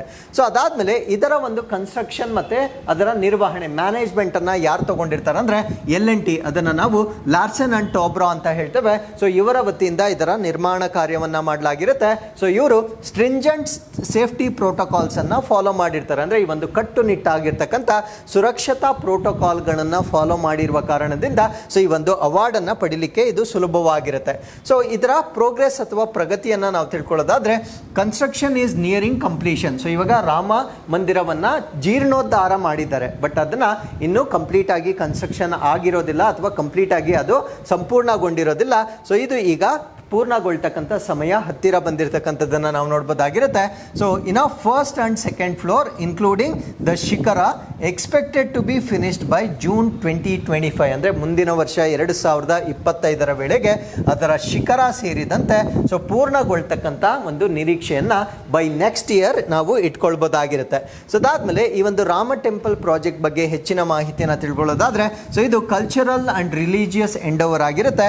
Grand temple at the site believe to be birth place of lord ರಾಮರ ಸೊ ಆ ಹುಟ್ಟು ಸ್ಥಳ ಅಂತ ನಾವೇನು ನಂಬಿದ್ದೇವೆ, ಸೊ ಆ ಒಂದು ಪ್ರದೇಶದಲ್ಲಿ ನಿರ್ಮಾಣ ಮಾಡ್ತಕ್ಕಂಥ ಒಂದು ದೇವಸ್ಥಾನದ ಪ್ರಕ್ರಿಯೆ ಇದಾಗಿರುತ್ತೆ. ಸೊ ಈ ಒಂದು ದೇವಸ್ಥಾನಕ್ಕೆ ಸಂಬಂಧಪಟ್ಟಂತೆ ಸಾಕಷ್ಟು ವರ್ಷಗಳು ಈ ಒಂದು ಹಿಂದೂ ಮತ್ತು ಮುಸ್ಲಿಂಗಳಿಗೆ ಸಂಬಂಧಪಟ್ಟಂತೆ ಸಾಕಷ್ಟು ಸಂಘರ್ಷಗಳಿದ್ದವು. ಆ ಸಂಘರ್ಷಗಳು ಕಳೆದ ನಂತರ ಸೊ ಈ ಒಂದು ಪ್ರದೇಶದಲ್ಲಿ ಮಂದಿರವನ್ನು ನಿರ್ಮಾಣ ಮಾಡಿರ್ತಕ್ಕಂಥದ್ದನ್ನು ನಾವು ನೋಡ್ಬೋದಾಗಿರುತ್ತೆ. ಸೊ ಇದರ ಲೊಕೇಶನ್ ನಾವು ನೋಡೋದಾದ್ರೆ ಉತ್ತರ ಪ್ರದೇಶದ ಅಯೋಧ್ಯೆಯಲ್ಲಿ ಇದನ್ನು ನಿರ್ಮಾಣ ಮಾಡಿರ್ತಕ್ಕಂಥದ್ದನ್ನು ನಾವು ನೋಡ್ಬೋದಾಗಿರುತ್ತೆ. ಸೊ ಇಲ್ಲಿರ್ತಕ್ಕಂಥ ದೇವರು ಯಾರು ಅಂದರೆ ಲಾರ್ಡ್ ರಾಮನ ಇಲ್ಲಿ ಪ್ರಮುಖ ದೇವರಾಗಿ ಇಲ್ಲಿ ಸ್ಥಾಪನೆ ಮಾಡಿರ್ತಕ್ಕಂಥದ್ದನ್ನು ನಾವು ನೋಡ್ಬೋದಾಗಿರುತ್ತೆ. ಸೊ ಇದರ ಐತಿಹಾಸಿಕ ಮಹತ್ವ ಅದರ ಕಾಂಟೆಕ್ಸ್ಟ್ ಅನ್ನು ನಾವು ನೋಡೋದಾದ್ರೆ, the site was previously home to the Babri Masjid. So previously ಇಲ್ಲಿ ನಾವು ಬಾಬ್ರಿ ಮಸ್ಜಿದ್ ಅನ್ನು ನಾವು ನೋಡ್ಬೋದಾಗಿರುತ್ತೆ. ಸೊ ಇದನ್ನ 1992 ಅಲ್ಲಿ ಅಥವಾ 1992ರಲ್ಲಿ ಇದನ್ನ ಧ್ವಂಸಗೊಳಿಸಿರ್ತಾರೆ ಅಥವಾ ಡೆಮಾಲಿಷ್ ಮಾಡಿರ್ತಕ್ಕಂಥದ್ದನ್ನು ನಾವಿಲ್ಲಿ ನೋಡ್ಬೋದಾಗಿರುತ್ತೆ. ಸೊ ಕೋರ್ಟಿಂದ ಅಥವಾ ನ್ಯಾಯಾಲಯದಿಂದ ಬಂದಿರತಕ್ಕಂಥ ತೀರ್ಪೇನು ಅಂದರೆ, ಇನ್ 2019 ಅಂದರೆ 2019ರಲ್ಲಿ the supreme court of India ruled in favour of construction of temple at the disputed site. ಅಂದರೆ ಈ ವಿವಾದವಾಗಿರ್ತಕ್ಕಂಥ ಒಂದು ಪ್ರದೇಶ ಏನಿದೆ, ಸೊ ಅದರಲ್ಲಿ ದೇವಸ್ಥಾನವನ್ನು ನಿರ್ಮಾಣ ಮಾಡಬೇಕು ಅಂತಕ್ಕಂಥ ತೀರ್ಪನ್ನು 2019ರಲ್ಲಿ ಸುಪ್ರೀಂ ಕೋರ್ಟ್ ನೀಡಿರ್ತಕ್ಕಂಥದ್ದನ್ನು ನಾವು ನೋಡ್ಬೋದಾಗಿರುತ್ತೆ. ಸೊ ಇದಕ್ಕೆ ಬದಲಾಗಿ Muslims were given alternative site, ಅದನ್ನು ನಾವು ದಾನಿಪುರ್ ಅಂತ ಹೇಳ್ತೇವೆ. ಅಂದರೆ ಮುಸ್ಲಿಮರಿಗೆ ತಮ್ಮ ಒಂದು ಮಸ್ಜಿದನ್ನು ನಿರ್ಮಾಣ ಮಾಡಲಿಕ್ಕೆ ಪರ್ಯಾಯವಾಗಿ ದಾನಿಪುರದಲ್ಲಿ ಒಂದು ಪರ್ಯಾಯವಾಗಿರ್ತಕ್ಕಂಥ ಸ್ಥಳವನ್ನು ಸುಪ್ರೀಂ ಕೋರ್ಟ್ನ ಮುಖಾಂತರ ಅಥವಾ ಅದರ ಆಜ್ಞೆಯ ಮುಖಾಂತರ ಸೊ ಅವ್ರಿಗೂ ಕೂಡ ಮಸೀದಿ ನಿರ್ಮಾಣ ಮಾಡಲಿಕ್ಕೆ ಸ್ಥಳವನ್ನು ನೀಡಿರ್ತಕ್ಕಂಥದ್ದನ್ನು ನಾವಿಲ್ಲಿ ಗಮನಿಸಬಹುದಾಗಿರುತ್ತೆ. ಸೊ ಇಲ್ಲಿರ್ತಕ್ಕಂಥ ಆರ್ಕಿಟೆಕ್ಚರ್ ಅಥವಾ ವಾಸ್ತುಶಿಲ್ಪವನ್ನು ನಾವು ಗಮನಿಸೋದಾದ್ರೆ, ಸೊ ಇದನ್ನ ನಾಗರ ಸ್ಟೈಲ್ ಅಥವಾ ನಾಗರ ಒಂದು ಶೈಲಿಯಲ್ಲಿ ಇದನ್ನ ನಿರ್ಮಾಣ ಮಾಡಿರ್ತಾರೆ. ಸೊ ಇಲ್ಲಿ ಇಂಟ್ರಿಕೇಟ್ ಕಾರ್ವಿಂಗ್ಸ್ ಮತ್ತೆ ಮಾರ್ಬಲ್ ಕ್ಲಾಡಿಂಗ್ ಅನ್ನ ನಾವು ನೋಡ್ಬೋದಾಗಿರುತ್ತೆ. ಅಂದ್ರೆ ಸಾಂಪ್ರದಾಯಿಕ ನಾಗರ ಶೈಲಿಯಲ್ಲಿ ಇದನ್ನ ಡೆವಲಪ್ ಮಾಡಿರ್ತಾರೆ. ಸಂಕೀರ್ಣವಾಗಿರ್ತಕ್ಕಂಥ ಕೆತ್ತನೆಗಳು ಮತ್ತು ಅಮೃತ ಶಿಲೆಯ ಹೊದಿಕೆಯನ್ನ ಸೊ ಈ ಒಂದು ಟೆಂಪಲ್ನ ನಿರ್ಮಾಣದಲ್ಲಿ ಬಳಕೆ ಮಾಡಿರ್ತಕ್ಕಂಥದ್ದನ್ನು ನಾವು ನೋಡ್ಬೋದಾಗಿರುತ್ತೆ. ಸೊ ಇದರಲ್ಲಿ approximately 15 lakh cubic feet of Bansi Paharpur stone from Rajasthan. ಅಂದರೆ ರಾಜಸ್ಥಾನದಿಂದ ಸುಮಾರು 15 ಲಕ್ಷ ಘನ ಅಡಿಗಳಷ್ಟು ಬನ್ಸಿ ಪಹಾರ್ಪುರ್ ಕಲ್ಲನ್ನು ಇಲ್ಲಿ ಬಳಕೆ ಮಾಡಿರ್ತಕ್ಕಂಥದ್ದನ್ನು ನಾವು ನೋಡ್ಬೋದಾಗಿರುತ್ತೆ. ಸೊ ಇದನ್ನು ಪಹಾರ್ಪುರ್ ಕಲ್ಲು ಅಂತ ಹೇಳ್ತೇವೆ. ಸೊ ಈ ಒಂದು ಸ್ಟೋನನ್ನು ಬಳಕೆ ಮಾಡಿ ಸೊ ಈ ಒಂದು ಟೆಂಪಲನ್ನು ನಿರ್ಮಾಣ ಮಾಡಿರ್ತಕ್ಕಂಥದ್ದನ್ನು ನಾವು ನೋಡ್ಬೋದಾಗಿರುತ್ತೆ. ಸೊ ಇದರ ಕಲ್ಚರಲ್ ಇಂಪ್ಯಾಕ್ಟನ್ನು ನಾವು ನೋಡೋದಾದರೆ, ಸೊ ಇದನ್ನು 2024 ಜನವರಿ 22ರಂದು ಜೀರ್ಣೋದ್ಧಾರ ಮಾಡಿರ್ತಕ್ಕಂಥದ್ದನ್ನು ನಾವು ನೋಡ್ಬೋದಾಗಿರುತ್ತೆ. ಬಟ್ ಇನ್ನೂ ಕನ್ಸ್ಟ್ರಕ್ಷನ್ ಕಂಪ್ಲೀಟ್ ಆಗಿಲ್ಲ, ಬಟ್ ಜೀರ್ಣೋದ್ಧಾರ ಆಲ್ರೆಡಿ ಮಾಡಿರ್ತಕ್ಕಂಥದ್ದನ್ನು ನಾವಿಲ್ಲಿ ಗಮನಿಸಬಹುದಾಗಿರುತ್ತೆ. So with this let's get into question number 8. Vijay Diwas ಅನ್ನು ವಾರ್ಷಿಕವಾಗಿ ಯಾವಾಗ ಆಚರಿಸಲಾಗುತ್ತದೆ? So when is Vijay Diwas celebrated annually? So ಈ ಪ್ರಶ್ನೆಗೆ ಸರಿಯಾದ ಉತ್ತರ ಡಿಸೆಂಬರ್ 16ನೇ ತಾರೀಕು. ಬಟ್ ಪ್ರಶ್ನೆ ನಿಮಗೆ ಕಾರ್ಗಿಲ್ ವಿಜಯ್ ದಿವಸ್ ಅಂತ ಕೇಳಿದ್ರೆ ಸೊ ನಿಮ್ಮ ಉತ್ತರ ಜುಲೈ 26 ಆಗಬೇಕಾಗಿರುತ್ತೆ. ಬಟ್ ವಿಜಯ್ ದಿವಸ್ ಅಂತ ಕೇಳಿದಾಗ ಸೊ ಡಿಸೆಂಬರ್ 16 ಅನ್ನೋದನ್ನ ನಮ್ಮ ಉತ್ತರವಾಗಿ ಬರೀಬೇಕಾಗಿರುತ್ತೆ. ಹಾಗಿದ್ರೆ ಈ ಆರ್ಟಿಕಲ್ ಅಲ್ಲಿ ನಾವು ವಿಜಯ್ ದಿವಸ್ 2024 ಇದರ ಬಗ್ಗೆ ನಾವು ಕಂಪ್ಲೀಟ್ ಆಗಿ ಡಿಸ್ಕಸ್ ಮಾಡ್ತಾ ಬರೋಣ. ವಿಜಯ್ ದಿವಸ್ ಅಂತಕ್ಕಂಥದ್ದು 1971ರಲ್ಲಿ ಒಂದು ಯುದ್ಧ ಆಗುತ್ತೆ. ಬಾಂಗ್ಲಾದೇಶವನ್ನು ಪಾಕಿಸ್ತಾನದಿಂದ ಲಿಬರೇಟ್ ಮಾಡಲಿಕ್ಕೆ ಭಾರತ ದೇಶದ ಸೈನಿಕರು ಸಪೋರ್ಟ್ ಮಾಡಿರ್ತಾರೆ. ಆ ಒಂದು ದಿನದ ವಿಜಯೋತ್ಸವವನ್ನು ನಮ್ಮ ಭಾರತ ದೇಶದಲ್ಲಿ ವಿಜಯ್ ದಿವಸ್ ಅಂತ ಆಚರಣೆ ಮಾಡ್ತಕ್ಕಂಥದ್ದನ್ನು ನಾವಿಲ್ಲಿ ಗಮನಿಸಬಹುದಾಗಿರುತ್ತೆ. ಸೊ ಡಿಸೆಂಬರ್ 16ನೇ ತಾರೀಕು ವಿಜಯ್ ದಿವಸವನ್ನು ಆಚರಣೆ ಮಾಡಲಾಗುತ್ತೆ. So India's victory over Pakistan in the 1971 Indo Pak war. 1971ರಲ್ಲಿ ಭಾರತ ಮತ್ತು ಪಾಕಿಸ್ತಾನದ ನಡುವೆ ಬಾಂಗ್ಲಾದೇಶವನ್ನು ಕ್ರಿಯೇಟ್ ಮಾಡಲಿಕ್ಕೆ ನಾವು ಕೊಟ್ಟಿರ್ತಕ್ಕಂಥ ಬೆಂಬಲವಾಗಿರುತ್ತೆ. ಬಟ್ ಅನ್ಫಾರ್ಚುನೇಟ್ಲಿ ಇವತ್ತು ಇದೇ ಬಾಂಗ್ಲಾದೇಶ ಸೊ ಅಲ್ಲಿರ್ತಕ್ಕಂಥ ಹಿಂದೂ ಮೈನಾರಿಟೀಸ್ಗಳ ಮೇಲೆ ಒಂದು ವೈಲೆನ್ಸ್ ಮಾಡ್ತಾ ಇರ್ತಕ್ಕಂಥದ್ದನ್ನು ನಾವಿಲ್ಲಿ ಗಮನಿಸಬಹುದಾಗಿರುತ್ತೆ. So that is very unfortunate to see today. So ಅದಾದಮೇಲೆ ಹಿಸ್ಟಾರಿಕಲ್ ಸಿಗ್ನಿಫಿಕೆನ್ಸ್ ಅನ್ನು ನಾವು ನೋಡೋದಾದ್ರೆ, so it marks the day when 93,000 Pakistani soldiers surrender to the Indian armed forces 93,000 ಜನ ಪಾಕಿಸ್ತಾನ ಸೈನಿಕರು ನಮ್ಮ ಭಾರತ ದೇಶಕ್ಕೆ ಶರಣಾಗಿರ್ತಕ್ಕಂಥ ದಿನವನ್ನಾಗಿ ಸೊ ಈ ಒಂದು ದಿನವನ್ನು ನಾವು ಐತಿಹಾಸಿಕವಾಗಿ ನೆನಪಿಸ್ಕೊಳ್ಬೋದಾಗಿರುತ್ತೆ. ಸೊ ಈ ಒಂದು ಯುದ್ಧದ ಬಗ್ಗೆ ನಾವು ತಿಳ್ಕೊಳ್ಳೋದಾದ್ರೆ ಸೊ ಇದನ್ನು ನಾವು ಬಾಂಗ್ಲಾದೇಶ್ ಲಿಬರೇಷನ್ ವಾರ್ ಅಂತ ಕರೀಬೋದಾಗಿರುತ್ತೆ. ಅಂದರೆ ಬಾಂಗ್ಲಾದೇಶವನ್ನು ಪಾಕಿಸ್ತಾನದಿಂದ ವಿಮುಕ್ತಿಗೊಳಿಸಿರ್ತಕ್ಕಂಥ ಒಂದು ಯುದ್ಧವಾಗಿ ನಾವು ಇದನ್ನು ಕನ್ಸಿಡರ್ ಮಾಡ್ಬೋದಾಗಿರುತ್ತೆ. ಸೊ ಇದು ಇಂಡಿಯಾ ಮತ್ತು ಪಾಕಿಸ್ತಾನದ ನಡುವೆ ಆಗಿರುತ್ತೆ. ಸೊ ಈ ಒಂದು ಯುದ್ಧ ಒಂದು ಹೊಸ ರಾಷ್ಟ್ರ ಅಥವಾ ಬಾಂಗ್ಲಾದೇಶವನ್ನು ಕ್ರಿಯೇಟ್ ಮಾಡಲಿಕ್ಕೆ ಸೊ ಒಂದು ಹಿಸ್ಟಾರಿಕಲಿ ಆಗಿರ್ತಕ್ಕಂಥ ಒಂದು ಯುದ್ಧವಾಗಿ ನಾವು ಇದನ್ನು ಗಮನಿಸಬಹುದಾಗಿರುತ್ತೆ. ಸೊ ಇದು ಡಿಸೆಂಬರ್ 3ರಿಂದ ಡಿಸೆಂಬರ್ 16, 1971 ಇಸವಿಯಲ್ಲಿ ಸೊ ಈ ಎರಡು ಈ ತಿಂಗಳಲ್ಲಿ 3ರಿಂದ 16ನೇ ತಾರೀಕುವರೆಗೂ ನಡೆದಿರ್ತಕ್ಕಂಥ ಒಂದು ಯುದ್ಧವಾಗಿ ನಾವು ಇದನ್ನು ನೋಡ್ಬೋದಾಗಿರುತ್ತೆ. ಸೊ ಅದಾದಮೇಲೆ ಕಾಸಸ್ ಏನು, ಯಾವ ಕಾರಣಕ್ಕಾಗಿ ಈ ಯುದ್ಧ ನಡೀತು ಅಂತ ಹೇಳೋದಾದರೆ triggered by the political and civil unrest in the East Pakistan. So ಮುಂಚೆ ಬಾಂಗ್ಲಾದೇಶವನ್ನು ಈಸ್ಟ್ ಪಾಕಿಸ್ತಾನ್ ಅಥವಾ ಪೂರ್ವ ಪಾಕಿಸ್ತಾನ್ ಅಂತ ಕರೀತಾ ಇದ್ರು. ಸೊ ಆ ಒಂದು ಭಾಗದಲ್ಲಿ ರಾಜಕೀಯ ಮತ್ತು ನಾಗರಿಕ ಅಶಾಂತಿ ಪ್ರಾರಂಭವಾಗುತ್ತೆ. ಸೊ ಆ ಒಂದು ಕಾರಣದಿಂದ where Bengali population sought independence from the West Pakistan. So ಅಲ್ಲಿರ್ತಕ್ಕಂಥ ಈ ಒಂದು ಬಾಂಗ್ಲಾ ಜನರೇನಿರ್ತಾರೆ ಸೊ ಅವರು ನಮಗೆ ಪಾಕಿಸ್ತಾನದಿಂದ ಹೊಸ ಅಥವಾ ಸ್ವತಂತ್ರ ರಾಷ್ಟ್ರ ಬೇಕು ಅಂತಕ್ಕಂಥ ಒಂದು ಘರ್ಷಣೆ ಅಲ್ಲಿ ಪ್ರಾರಂಭವಾಗಿದ್ದು ಸೊ ಈ ಒಂದು ಯುದ್ಧಕ್ಕೆ ಕಾರಣವಾಗಿರ್ತಕ್ಕಂಥ ಒಂದು ವಿಷಯವಾಗಿರುತ್ತೆ. For example you can see here so west Pakistan ಇದನ್ನು ನಾವು ಈಸ್ಟ್ ಪಾಕಿಸ್ತಾನ್ ಅಂತ ಕರೀತಾ ಇದ್ರು. ಸೊ ಈ ಒಂದು ಯುದ್ಧ ಆದ ನಂತರ ಸೊ ಅದನ್ನು ಬಾಂಗ್ಲಾದೇಶವಾಗಿ ಹೊಸ ರಾಷ್ಟ್ರವನ್ನಾಗಿ ಮಾಡಿರ್ತಕ್ಕಂಥದ್ದನ್ನು ನಾವು ನೋಡ್ಬೋದಾಗಿರುತ್ತೆ. ಸೊ ಅದಾದಮೇಲೆ ಆಪರೇಷನ್ ಚೆಂಗೀಸ್ ಖಾನ್ ಅಂತ ಒಂದು ಆಪರೇಷನ್ ಅಥವಾ ಕಾರ್ಯಾಚರಣೆ ನಿಮಗೆ ನೆನಪಿರಬೇಕು. Pakistan launched preemptive air strikes on Indian airbase on December 3rd, 1971 marking the beginning of the conflict. ಅಂದರೆ ಈ ಒಂದು ಸಂಘರ್ಷ ಏನಿದೆ ಸಂಘರ್ಷ ಡಿಸೆಂಬರ್ 3ನೇ ತಾರೀಕು ಪ್ರಾರಂಭವಾಗುತ್ತೆ. That was in the year 1971 December 3ನೇ ತಾರೀಕು ಪ್ರಾರಂಭವಾಗುತ್ತೆ. ಯಾವ ರೀತಿ ಪ್ರಾರಂಭವಾಗುತ್ತೆ ಅಂದರೆ ಭಾರತೀಯ ವಾಯುನೆಲೆಗಳ ಮೇಲೆ ಪೂರ್ವಭಾವಿ ವೈಮಾನಿಕ ದಾಳಿಗಳನ್ನು ಪಾಕಿಸ್ತಾನದವರು ಆರಂಭ ಮಾಡುವ ಮುಖಾಂತರ ಈ ಒಂದು ಯುದ್ಧವನ್ನು ಪ್ರಾರಂಭ ಮಾಡಿರ್ತಕ್ಕಂಥದ್ದನ್ನು ನಾವು ನೋಡ್ಬೋದಾಗಿರುತ್ತೆ. ಸೊ ಅದಾದಮೇಲೆ ಆಗ್ತಕ್ಕಂಥ ಪ್ರಮುಖ ಘಟನೆಗಳನ್ನು ನಾವು ನೋಡೋದಾದರೆ ದಿ ಇಂಡಿಯನ್ ಆರ್ಮ್ಡ್ ಫೋರ್ಸಸ್ ಏನಿರುತ್ತೆ ಅಲಾಂಗ್ ವಿತ್ ಮುಕ್ತಿ ಬಹಿನಿ ಅಂತ ಹೇಳ್ತೇವೆ. ಮುಕ್ತಿ ಬಹಿನಿ ಅಂತಕ್ಕಂಥದ್ದು ಬಾಂಗ್ಲಾದೇಶ್ ಲಿಬರೇಷನ್ ಫೋರ್ಸ್ ಆಗಿರುತ್ತೆ. ಅಂದರೆ ಬಾಂಗ್ಲಾದೇಶವನ್ನು ಸೊ ಆ ಒಂದು ಪಾಕಿಸ್ತಾನದಿಂದ ವಿಮುಕ್ತಿಗೊಳಿಸಲಿಕ್ಕೆ ಬಾಂಗ್ಲಾದೇಶದಲ್ಲಿ ಒಂದು ಸಂಘಟನೆ ಇರುತ್ತೆ. ಆ ಒಂದು ಸಂಘಟನೆಯನ್ನು ನಾವು ಮುಕ್ತಿ ಬಹಿನಿ ಅಂತ ಹೇಳ್ತೇವೆ. ಸೊ ಇವರೇನು ಮಾಡ್ತಾರೆ ಅಂದರೆ ನಮ್ಮ ಭಾರತದ ಸೇನೆಗೆ ಬೆಂಬಲವನ್ನು ಕೊಡ್ತಾರೆ. ಸೊ ಈ ಒಂದು ಬೆಂಬಲದಿಂದ ಈಸ್ಟ್ ಪಾಕಿಸ್ತಾನವನ್ನು ಸಪ್ರೇಟ್ ಮಾಡ್ತಾರೆ ಅಥವಾ ಪ್ರತ್ಯೇಕ ಮಾಡ್ತಕ್ಕಂಥದ್ದನ್ನು ಸೊ ನಾವಿಲ್ಲಿ ಗಮನಿಸ್ಬೋದಾಗಿರುತ್ತೆ. ಸೊ ಅದಾದ the war ended with the surrender of Pakistan forces on December 16, 1917. December 16, 1971 ಈ ಒಂದು ಯುದ್ಧದ ಫಲಶ್ರುತಿಯಾಗಿ ಪಾಕಿಸ್ತಾನದ ಸೈನಿಕರು ಸರೆಂಡರ್ ಆಗ್ತಕ್ಕಂಥದ್ದನ್ನು ನಾವು ನೋಡ್ಬೋದಾಗಿರುತ್ತೆ. ಸೊ ಅದಾದಮೇಲೆ lieutenant general AAK Niazi signed the instrument of surrender in Dhaka leading to the creation of Bangladesh. So ಅದಾದಮೇಲೆ ಲೆಫ್ಟಿನೆಂಟ್ ಜನರಲ್ AAK ನಿಯಾಜಿ ಅವರು ಡಾಕಾದಲ್ಲಿ ಶರಣಾಗತಿಯ ಒಂದು ಇನ್ಸ್ಟ್ರೂಮೆಂಟ್ ಅಥವಾ ಸಾಧನಕ್ಕೆ ಸಹಿ ಹಾಕುವ ಮುಖಾಂತರ ಬಾಂಗ್ಲಾದೇಶ ಎಂದು ಕರೀತಕ್ಕಂಥ ರಾಷ್ಟ್ರ ಅಸ್ತಿತ್ವಕ್ಕೆ ಬರ್ತಕ್ಕಂಥದ್ದನ್ನು ನಾವು ನೋಡ್ಬೋದಾಗಿರುತ್ತೆ. So with this let's get into question number 9.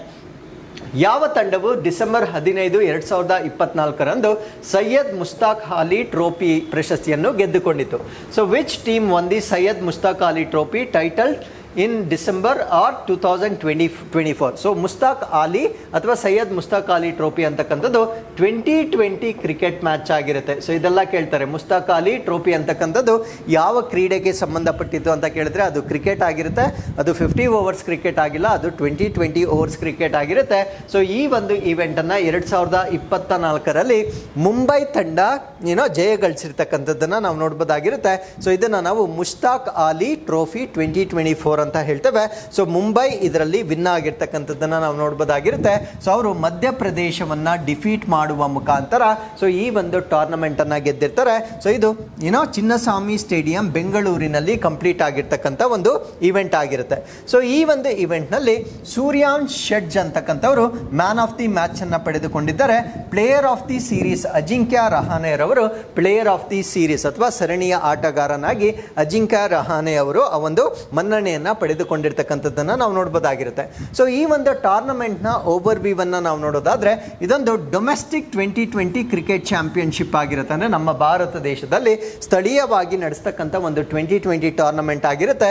So ಇದನ್ನು ಆರ್ಗನೈಸ್ ಮಾಡ್ತಕ್ಕಂಥವ್ರು BCCI ವತಿಯಿಂದ ಆರ್ಗನೈಸ್ ಆಗ್ತಕ್ಕಂಥ ಒಂದು ಇವೆಂಟ್ ಆಗಿರುತ್ತೆ. ಸೊ ಇದನ್ನು ನಮ್ಮ ಭಾರತ ದೇಶದ ಫೇಮಸ್ ಕ್ರಿಕೆಟ್ ಪ್ಲೇಯರ್ ಆಗಿರ್ತಕ್ಕಂಥ ಸೈಯದ್ ಮುಷ್ತಾಕ್ ಅಲಿ ಅವರ ಹೆಸರಿನಲ್ಲಿ ನಡೆಸ್ತಕ್ಕಂಥ ಒಂದು ಕ್ರೀಡೆಯಾಗಿ ನಾವು ಇದನ್ನು ಕನ್ಸಿಡರ್ ಮಾಡ್ಬೋದಾಗಿರುತ್ತೆ.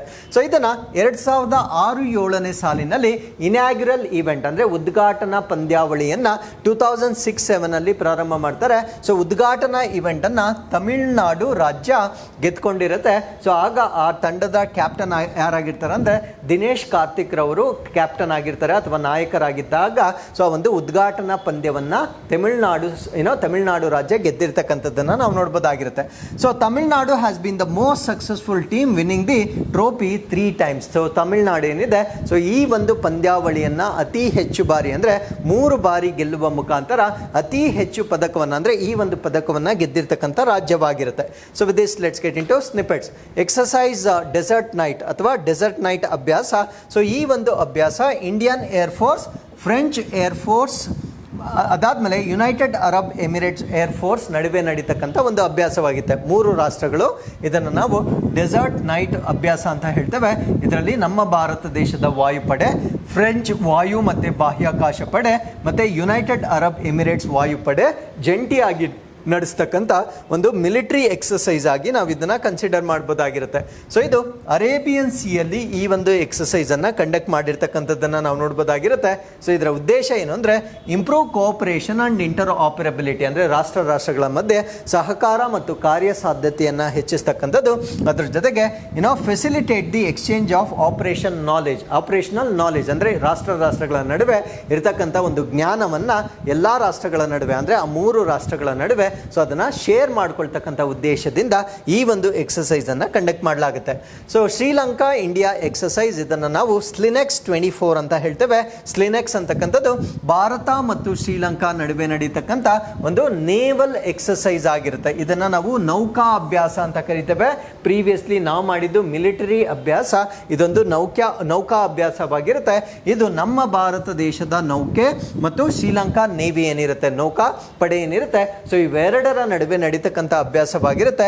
ಸೊ ಈ ಒಂದು ಇವೆಂಟ್ ಡಿಸೆಂಬರ್ 17ರಿಂದ ಡಿಸೆಂಬರ್ 20ರವರೆಗೂ ನಡೆದಿರ್ತಕ್ಕಂಥ ಒಂದು ಇವೆಂಟ್ ಆಗಿರುತ್ತೆ. ಸೊ ಈ ವರ್ಷ ಇದನ್ನು ವಿಶಾಖಪಟ್ಟಣಂನಲ್ಲಿ ಕಂಡಕ್ಟ್ ಮಾಡಿರ್ತಕ್ಕಂಥದ್ದನ್ನು ನಾವು ನೋಡ್ಬೋದಾಗಿರುತ್ತೆ.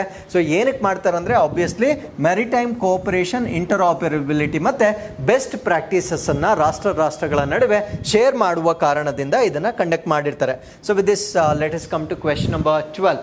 ಸೊ ತಬಲಾವನ್ನು ಕಲಿಯುವಲ್ಲಿ ಉಸ್ತಾದ್ ಜಾಕಿರ್ ಹುಸೇನ್ ಅವರ ಮೊದಲ ಗುರು ಯಾರು? Who was the Ustad Zakir Hussain's first teacher in learning tabla?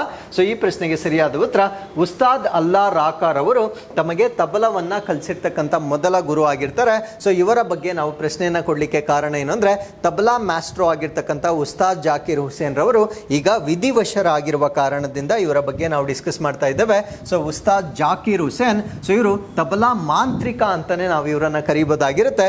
ತಮ್ಮ 73ನೇ ವಯಸ್ಸಿನಲ್ಲಿ ಅವರು ವಿಧಿವಶರಾಗಿರ್ತಾರೆ. ಸೊ ಇವರ ಜನನ ಆಗಿರ್ತಕ್ಕಂಥದ್ದು 1951. ಸೊ ಈ began learning tabla at the age of 7, ಕೇವಲ 7 ವರ್ಷವಿದ್ದಾಗ ಅವರು ತಬಲವನ್ನು ಕಲೀಲಿಕ್ಕೆ ಪ್ರಾರಂಭ ಮಾಡ್ತಾರೆ. ಸೊ ಯಾರು ಅವರಿಗೆ ಗೈಡ್ ಮಾಡ್ತಾರೆ ಅಂದರೆ ಅವರ ತಂದೆಯನ್ನು ನಾವು ಉಸ್ತಾದ್ ಅಲ್ಲಾ ರಾಕಾ ಅಂತ ಹೇಳ್ತೇವೆ. ಅವರ ಮಾರ್ಗದರ್ಶನದಲ್ಲಿ ಕೇವಲ 7 ವರ್ಷ ವಯಸ್ಸಾಗಿದ್ದಾಗ ಅವರು ತಬಲಾ ನುಡಿಸ್ಲಿಕ್ಕೆ ಅಥವಾ ತಬಲವನ್ನು ಕಲೀಲಿಕ್ಕೆ ಪ್ರಾರಂಭ ಮಾಡ್ತಾರೆ. ಸೊ ಅದಾದಮೇಲೆ ಬೈ 12 ಅಂದರೆ ಅವರಿಗೆ 12 ವರ್ಷ ತುಂಬುವ ವೇಳೆಗೆ ಭಾರತ ದೇಶದಲ್ಲಿ ಅತ್ಯಂತ ಪ್ರಸಿದ್ಧಿಯನ್ನು ಗಳಿಸ್ತಕ್ಕಂಥದ್ದನ್ನು ನಾವಿಲ್ಲಿ ಗಮನಿಸಬಹುದಾಗಿರುತ್ತೆ. ಸೊ ಅದಾದಮೇಲೆ he was Pioneer in blending Indian classic music with the other genres ಅಂದರೆ ಬೇರೆ ಬೇರೆ ಜಾನರ್ಸ್ ಏನಿರ್ತವೆ ಅದರ ಜೊತೆಗೆ ನಮ್ಮ ಭಾರತ ದೇಶದ ಶಾಸ್ತ್ರೀಯ ಸಂಗೀತವನ್ನು ಆ ಒಂದು ಮಿಕ್ಸ್ ಮಾಡ್ತಕ್ಕಂಥದ್ದು ಅಥವಾ ಅದರ ಜೊತೆ ಬ್ಲೆಂಡ್ ಮಾಡ್ತಕ್ಕಂಥ ಒಂದು ಕೊಡುಗೆಯನ್ನು ಇವರು ಕೊಟ್ಟಿರ್ತಾರೆ. ಸೊ 1973 ಪ್ರಾಜೆಕ್ಟಲ್ಲಿ ಇಂಗ್ಲಿಷ್ ಗಿಟಾರಿಸ್ಟ್ ಜಾನ್ ಮ್ಯಾಕ್ಲಾಗ್ಲಿನ್, ಅದಾದಮೇಲೆ ವೈಲಿನಿಸ್ಟ್ ಆಗಿರ್ತಕ್ಕಂಥ ಎಲ್ ಶಂಕರ್, ಅದಾದಮೇಲೆ ಪರ್ಕ್ಯೂಷನಿಸ್ಟ್ TH ವಿಕ್ಕು ವಿನಾಯಕ್ರಮ್ ಅಂತ ನಾವೇನು ಹೇಳ್ತೇವೆ. ಸೊ ಇವರ ಹೆಸರು ವಿಕ್ಕು ವಿನಾಯಕ್ ರಾಮ್ ಅಂತ ಹೇಳ್ತೇವೆ. ಸೊ ಇವರ ಜೊತೆಗೆ ಒಂದು ಫ್ಯೂಷನ್ ಮಾಡ್ತಕ್ಕಂಥ ಪ್ರಾಜೆಕ್ಟನ್ನು 1973. So as I told you before, ನಮ್ಮ ಭಾರತ ದೇಶದ ಈ ಒಂದು ಶಾಸ್ತ್ರೀಯ ಸಂಗೀತ ಏನಿರುತ್ತೆ, ಸೊ ಇದನ್ನು ಇತರ ಪ್ರಕಾರಗಳೊಂದಿಗೆ ಸಂಯೋಜಿಸ್ತಕ್ಕಂಥ ಒಂದು ಕಾನ್ಸೆಪ್ಟ್ ಏನಿರುತ್ತೆ, ಅದರ ಪ್ರವರ್ತಕರಾಗಿ ನಾವು ಇವರನ್ನು ಕನ್ಸಿಡರ್ ಮಾಡ್ಬೋದಾಗಿರುತ್ತೆ. ಸೊ ಇದು ಇವರ ಕೊಟ್ಟಿರ್ತಕ್ಕಂಥ ಒಂದು ಸಂಗೀತ ಕ್ಷೇತ್ರದ ಕೊಡುಗೆ ಆಗಿರುತ್ತೆ. ಸೊ ಅದರ ಜೊತೆಗೆ ಇವರಿಗೆ 5 ಗ್ರಾಮಿ ಅವಾರ್ಡ್ಸ್ಗಳನ್ನು ಪಡೆದುಕೊಂಡಿರ್ತಾರೆ. ಪದ್ಮಶ್ರೀಯನ್ನು 1988 ಪಡೆದುಕೊಳ್ತಾರೆ, ಪದ್ಮಭೂಷಣನ್ನು 2002 ಮತ್ತು ಪದ್ಮ ವಿಭೂಷಣನ್ನು 2023 ಪಡೆದುಕೊಂಡಿರ್ತಕ್ಕಂಥದ್ದನ್ನು ನಾವು ನೋಡ್ಬೋದಾಗಿರುತ್ತೆ. ಸೊ ಇಲ್ಲಿಗೆ we have come to inquest ಶಾಲೆ ನಂಬರ್ 791. ಸೊ ಇಲ್ಲಿಗೆ ವಿಡಿಯೋನ ಪಾಸ್ ಮಾಡ್ಕೊಳ್ಳಿ, ಪ್ರಶ್ನೆಯನ್ನು ಓದಿ ಉತ್ತರವನ್ನು ನೀಡ್ಬೋದಾಗಿರುತ್ತೆ. So this is question number 1 and this is question number 2 ಆಗಿರುತ್ತೆ. ಸೊ ಇಲ್ಲಿಗೆ ಇವತ್ತಿನ ಎಲ್ಲ ಅಪ್ಡೇಟ್ಸ್ಗಳು ಕಂಪ್ಲೀಟ್ ಆಗಿರುತ್ತೆ. ಸೊ ಮತ್ತೊಮ್ಮೆ ನಾಳಿನ ಅಪ್ಡೇಟ್ಸ್ಗಳೊಂದಿಗೆ ನಾನು ನಿಮ್ಮನ್ನು ಭೇಟಿ ಆಗ್ತೇನೆ. ಸೊ ಅಲ್ಲಿವರೆಗೂ keep reading, take care of yourselves, and thank you very much for watching this.